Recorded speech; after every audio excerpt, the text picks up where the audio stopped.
Se acerca un histórico momento para las naciones originarias.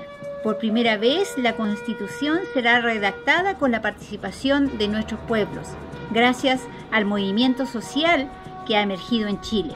Hay muchas preguntas sobre este proceso, porque las cosas no han estado claras del todo. Han querido dejarnos de lado, sobre todo la élite. Por esta razón, hacemos un llamado especial para que te inscribas en el Registro Nacional de Caridad Indígena de la CONADI. Puedes acceder con tu clave única.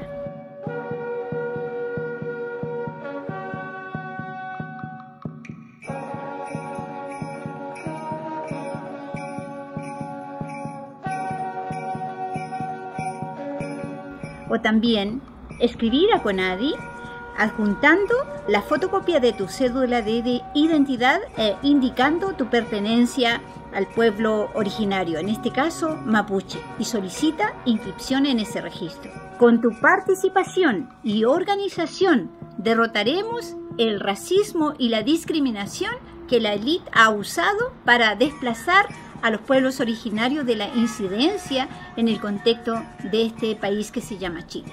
Peumayele kmea mulniain tain sumun, huehuain pulamien marichihueu.